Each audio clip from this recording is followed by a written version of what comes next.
7:45. Welcome back to BT Vancouver. Protesters continue to march in solidarity for George Floyd in Minneapolis. A man who died in the custody of a white police officer have continued in the city for over a week now, and rallies have spread well beyond Minneapolis, dozens of cities across the U.S., Canada, and now other countries around the world. Joining us now is UBC professor Annette Henry. Thank you so much for joining us this morning. Thank you very much for having me. So let's start with the violence, the civil unrest that we are seeing every night. When you see this, how does it make you feel? Well, it makes me feel obviously tense because whenever there's violence, there's always people getting hurt and perhaps even more. But I'm actually quite happy that there's solidarity around the world, that people are coming together and saying this cannot happen, and that we see that this is not a Minnesota thing. It's in Canada, it's in France, it's throughout the world where there are black people in predominantly white countries, and they are dehumanized and they're subjected to violence. And it's been going on for a long time. And just as I heard on the news this morning, a black man in Alberta was taking out his groceries, and an incident happened, and he said, you know, usually I would have just let it go, but I'm going to speak about this. So I think people are becoming more aware of what is happening in our society, because people aren't afraid to speak out, just as, for example, the Me Too. Women have been saying, oh, that's just how men are.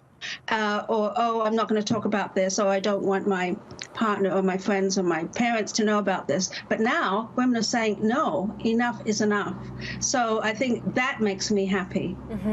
And we know these protests are for George, but as you said, it stems from years of race issues in the U.S., all around the world, that were never solved.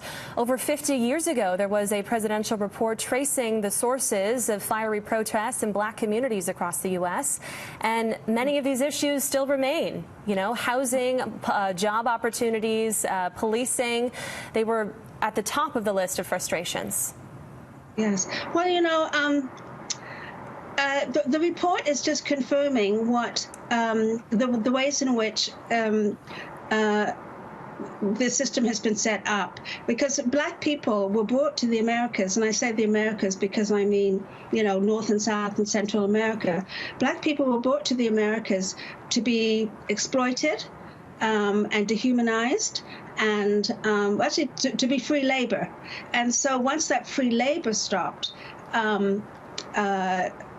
and actually, this is well documented in the film 13th, and it was highlighted in Netflix years ago. And perhaps viewers would like to go back and type in 13th, the 13th Amendment, because the 13th Amendment talks about not having slavery except for certain conditions, and one of which is criminalization. So they started to criminalize black men and put them in jail for small things. And for example, stealing little petty crimes, and that's what is still going on. So that criminalization is free labor. So the things that you and I buy at Walmart, or the parts from Microsoft, they're made by free labor from black prisoners. And so there's a whole system in place, and black people have been sold a bill of goods. They have poor education, poor health care. So they're second-class citizens with second-class status. And so in many ways, I think this is what the revolt is about, is enough is enough. You know, I was watching PBS a couple of days ago, and there was a young teenager, and the anchor person said, well, what do you want people to understand? And he said that I'm valuable, that I'm as equal as anybody else, that I'm as comparable as anybody else. And so I think in many ways, to see George Floyd, you know, treated like less than an animal. I mean, we treat our pets better than that, you know, and to see how black people are dehumanized over and over and over again, I think that is what is going on. So the report is basically saying what we know, but also how a system has set in place something that benefits the dominant group. So we know, and black people, of course, yeah. We know this issue is everywhere. Justin Trudeau yesterday, he denounced racism on both sides of the border. So what can the average person do who wants to create positive change? What can we do? How can we move forward from this disaster? Well, let's just talk about us as Canadians, too. One of the things that we can do is not say, oh, how wonderful that we live here in Canada and we don't have these issues.